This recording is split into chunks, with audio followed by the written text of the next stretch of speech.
আসসালামু আলাইকুম। আজকে নিয়ে এসেছি কচু আর হলো দুন্দুল। এই মাথাগুলো দিয়ে রান্না হবে। এগুলো সিদ্ধ করে নিয়েছি। এখন এখানে বাগারে দিচ্ছি পেঁয়াজ আর কাঁচামরিচ, আর দিব রসুন বাটা।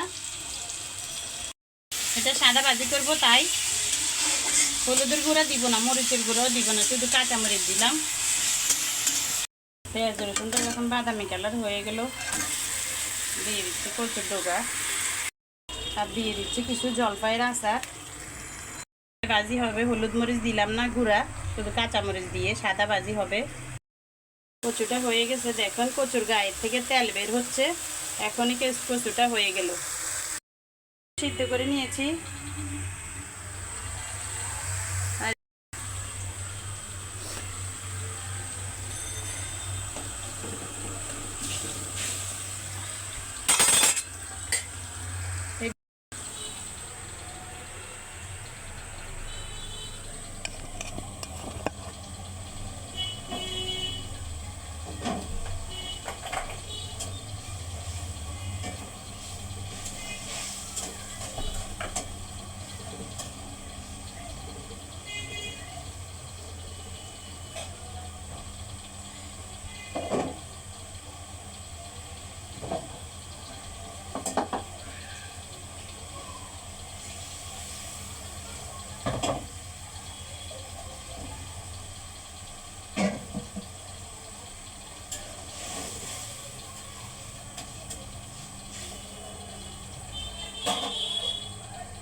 পেঁয়াজের সাথে একটা ডিমও দিয়ে দিলাম ভাইয়ের জন্য।